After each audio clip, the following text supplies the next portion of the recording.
Green house එකේ තමයි වැඩ කරන්න තියෙන්නේ. මොකද ඔයා යන්නේ ජපානයටනේ කියලා තමයි මමත් එව්වේ.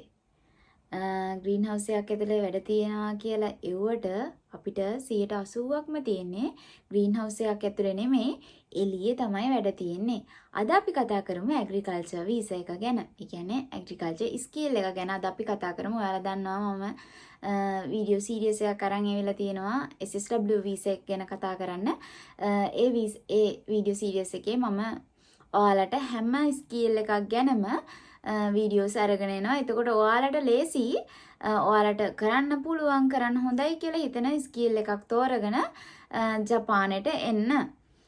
ඒ වීඩියෝ සීරීස් එකේ තවත් එක් වීඩියෝ එකක් තමයි මේක.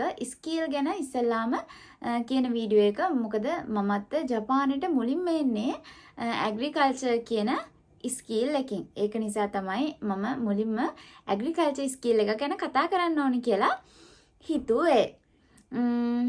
අපි මුලින්ම බලමු ඇග්‍රිකල්චර්. දැන් ගොඩක් අය අහනවා ඇග්‍රිකල්චර් අමාරුද? ඇග්‍රිකල්චර් වල කරන්න තියෙන වැඩ මොනවද? ඒ ගැන ගොඩාක් කට්ටිය අහනවා. අද අපි බලමු ඇග්‍රිකල්චර් අමාරුද නැද්ද කියන එක. සාමාන්‍යයෙන් ජපානයේ ඇතුලේ මොන වැඩේ කරත් ලේසි වැඩ නැහැ මෙහි. ගොඩාක් අමාරුයි තියෙන වැඩ ඇග්‍රිකල්චර් නෙමේ. ඕන තැනක වැඩ කරද්දී ලංකාවට වඩා අමාරුයි මෙහි වැඩ කරන්න. මොකද වැඩ නම් වැඩ කරද්දී ෆෝන් නොබන්න ඒ වගේ දේවල් කරන්න ටිකක් අමාරුයි. අපි මුලින්ම බලමුකෝ ජපානයට ඇවිල්ලා ඇග්‍රිකල්චර් වලින් කරන්න තියෙන්නේ මොනවද කියලා. සාමාන්‍යයෙන් ඔයාලා ඇග්‍රිකල්චර් වලින් එනවා නම් ඔයාලා සමහර විට ඒජන්සි වලින් කියයි ග්‍රීන් හවුස් ඇතුලේ තමයි වැඩ තියෙන්නේ. ඒ වගේ දේවල් කියයි. ඇතුලේ ඔයාලට වැඩ තියෙන්නේ වාහනවල වැඩ තියෙන්නේ. ඒ වගේ දේවල් කියයි. ඒවට අහු වෙන්න එපා. ඇත්තටම මේ 80%ක්ම වැඩ තියෙන්නේ එළියේ. එළියේ වැඩ තමයි 80%ක්ම තියෙන්නේ. ඉතිරි 20% තමයි ඇතුලේ වැඩ තියෙන්නේ. සමහරට ඔයාලා මොකක් හරි වාසනාවක් තිබ්ලා අර 120 ගොඩට අහු වුණොත් නම් හොඳයි. මොකද මෙහි දේශගුණේ ටිකක් ලංකාවට වඩා වෙනස්. ටිකක් නෙමෙයි ගොඩක් වෙනස්. කාලයකට හිම වැටෙනවා, කාලයකට පට්ට රස්නේ. ඉතින් ලංකාවේ දේශගුණයයි මේ දේශගුණය හාත්පසින්ම වෙනස්. මොකද මම ලංකාවේ ඉඳලා දැන් ජපානයේ ඉන්න කෙනෙක් නිසා මම කියන්නේ මෙහෙට හිම වැටෙන කාලෙට එළිය වැඩ කරනවා කියන්නේ මාර කට්ටක් තමයි කන්න වෙන්නේ. ඔයාලට සාමාන්‍ය හිම වැටෙනවා කියන්නේ රින ගණන් වලට යනවා. රින ගණන් වලට යද්දී අපි එළියට බහිනවා කියලා කියන්නේ තොල් පැලෙනවා. එතකොට අත් හිරි වැටෙනවා. ඒ වගේ දේවල් තියෙනවා. ඒක නිසා මේ සීතල කාලෙට ටිකක් එළිය වැඩ කරන්න අමාරුයි. මොකද ඇග්‍රිකල්චර් කියලා කියන්නේ වැඩිපුරම එළිය වැඩ කරන්න තියෙන්නේ. ඒ කාලෙට එළිය වැඩ කරන්න ටිකක් අමාරුයි. ඒ වගේම රස්නේ කාලෙටත් ලංකාවේ ඒ වගේ රස්නයක් කොහෙදින්වත් නෑ. මොකද මම මොණ්රාගල කෙනෙක්. මොණ්රාගල කියලා කියන්නේ මාර රස්නේ පැත්තක්. අගෝස්තු මාසෙටම ඉන්න බැරි තරම් රත් වෙනවා. ඒ වගේ ඊට වඩා මෙහි ගොඩක් රස්නේ කාලෙට රස්නේ කියන්නේ මෙහි අර ඍතු වලට යන නිසා අර වසන්තය ගිම්හානය එහෙම කිය ඍතු 34ක් තියෙනවා. ඒ ඍතු වලට මාරු වෙවි යන්නේ. ඒක නිසා අර ලංකාවේ වගේ නෙමෙයි එළිය වැඩ තියෙද්දි ටිකක් අමාරුයි. ඒ කියන්නේ ඔයාලට කරන්න තියෙන වැඩ මොනවද කියලා බැලුවොත් ඔයාලා දාන්නේ කොහොමද ෆාම් වලට. ඔයාලා ඇග්‍රිකල්චර් එක්සෑම් ලියපු කෙනෙක් නම් දන්නවා අනිවාර්යෙන් ඇග්‍රිකල්චර් වලත් ඇතුලේ කැටගරිස් දෙකක් තියෙනවා. සත්ත්ව පාලනය සහ ගෙවතු වගාව කියලා. ඔයාලා සත්ත්ව පාලනය ශාස්ත්‍රයෙන් ආවොත් අනිවාර්යෙන් මෙහෙට ඇවිල්ලා ඔයාලා ෆාම් එකකට, ඒ කියන්නේ ඌරු වෙන්න පුළුවන්, හරක් වෙන්න පුළුවන්. ඒ වගේ සත්තු ඇති කරන ෆාම් එකකට තමයි ඔයාලා වැටෙන්නේ. එක්ක කොම්පෝස් හදන තැනකට, ඒ වගේ තැනකට වැටෙන්න ඉඩ තියෙනවා. එතකොට ඔයාලට තියෙනවා සත්තුන්ට කෑම දාන්න තියෙනවා. එතකොට සත්තු ගාල් කරන්න, එතකොට ගොම පොහොර හදන කොම්පෝස් පොහොර හදන තැනක් නම් ඔයාලට එතන එක වැඩ තියෙන්න පුළුවන්. දැන් මගේ යාළුවෙක් ඉන්නවා. එයාට තියෙන්නේ එයා දාලා තියෙන කොම්පෝස් හදන තැනකට එයාට තියෙන කොම්පෝස් කාලෙන් කාලෙට කොම්පෝස් එහෙට මෙහෙට අරගෙන යන්නේ. ඒ වගේ දේවල් තවත් එක්කෙනෙක් ඉන්නවා. එයාට නම් තියෙනවා කියලා කිව්වේ. ඒ කියන්නේ ඒතන ඌරු ඇති කරන තැනක් ඌරු ඇති කරලා ඒවා ඌරෝ අර මස් කරන්න දාන තැනක තමයි එයා වැඩ කරන්නේ.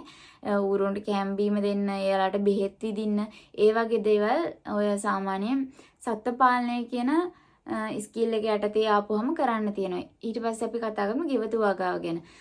ගෙවතු වගාව ගැන කතා කරොත් ගෙවතු වගාව කියලා කියන්නේ අනිවාර්යෙන් මොනවා හරි වගා කරන තැනක තමයි වැඩ කරන්න තියෙන්නේ. එක්කෝ එක ගොව වෙන්න පුළුවන්. හැබැයි එකම භෝගයක් වැඩ කරන තැනක් නෙමෙයි එක එක භෝග. දැන් මගේ කලින් කම්පැනි එක ගත්තොත් භෝග විශාල ප්‍රමාණයක් වගා කරනවා.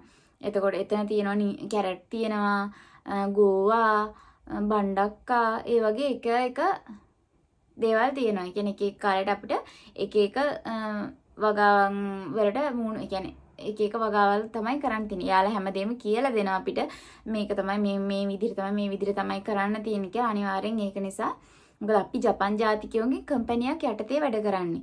එතකොට අපි අනිවාර්යයෙන්ම භාෂාව කියන දේ හොඳට දැනගෙන ඉන්න ඕන. භාෂාව තේරුම් නැති වුණොත් මොකද අපිට ඒ කියන්නේ මොකක් හරි භාජනයකට දාන්න කියලා හිතමුකෝ, වතුර ලීටර 10ක් දාන්න කියලා.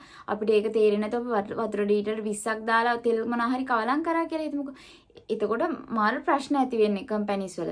එතකොට ඔයාලට සමහරට ඒ කම්පැනියෙන් අයින් කරන්නත් ඉඩ තියෙනවා. ඒක නිසා අනිවාර්යෙන් අපි භාෂාව සාමාන්‍යයෙන් දැනගෙන, කියන්නේ ලංකාවෙනුත් ඔයාලට වීසා එක එන කාලය ඇතුළතට ඔයාලා මොනවා හරි ඉගෙන ගන්න.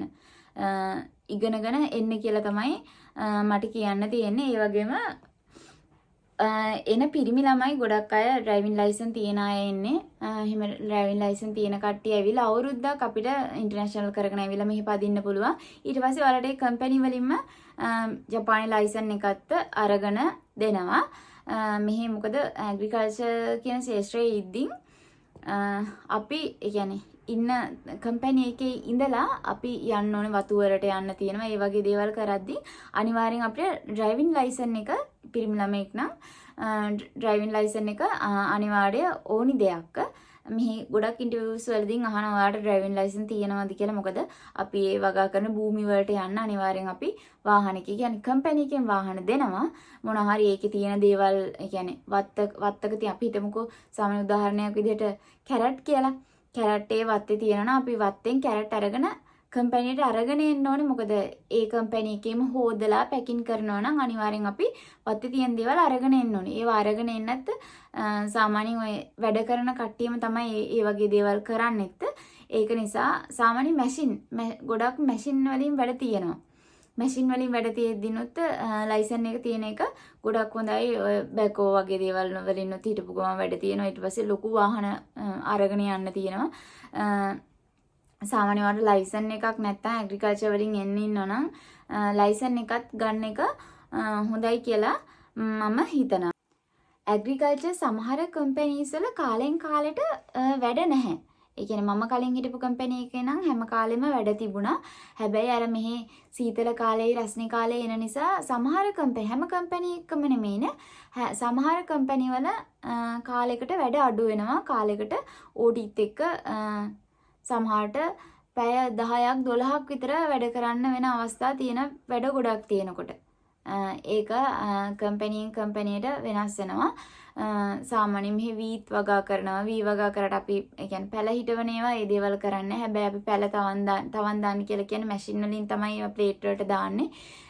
ඒ වගේ දේවල් කරන්න තියෙනවා. එතකොට මෙහි සාමාන්‍යයෙන් වගා කරන්නේ නැහැ කියලා දෙයක් අඩුයි. ඒ කියන්නේ සාමාන්‍යයෙන් සැලරි ගත්තොත් සැලරි හම්බෙන්නේ කොළ 16ක් 18ක් වගේ ප්‍රමාණයක් තමයි. 16ක් 18ක් කියන්නේ ලක්ෂ 3මාරක් ලංකාවේ සල්ලි වෙන ලක්ෂ 3මාරක් වගේ තමයි.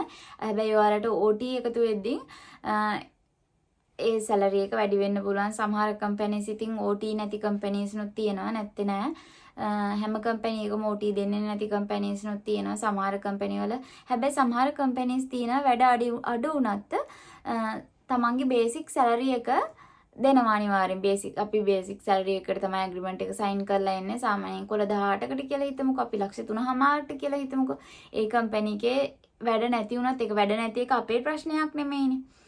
මම දන්න කම්පැනිස් තියෙනවා වැඩ නැති වුණත් එයාලට සැලරි එක අනිවාර්යෙන් බේසික් සැලරි එක OT මුකුත් එකතු වෙන්නේ නැතුව බේසික් සැලරි එක අනිවාර්යෙන් යාලට දෙනවා. හැබැයි ජපන් ජාතිකයෝ කියන්නේ අපිව නිකන් තියාගෙන වැඩ කියන්නේ පඩි දෙන જાතියක් නෙමෙයි.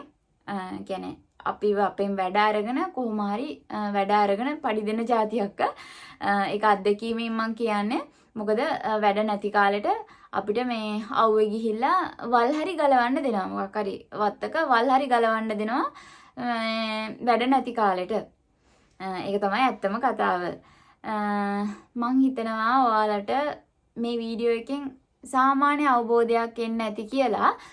ඔයාලට මොන හරි තව ප්‍රශ්න තියෙනවා නම් ඔයාලට මොන හරි ස්කිල් ගැන දැනගන්න තියෙනවා නම් කිසිම ප්‍රශ්නයක් නැහැ. ඔයාලට කමෙන්ට් එකක් දාන්න පුළුවන්.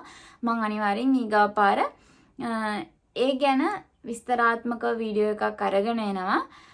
මං හිතනවා ඔයාලට සාමාන්‍ය ඇග්‍රිකල්චර් කියන ෆීල්ඩ් එක ගැන අවබෝධයක් එන්න ඇති කියලා.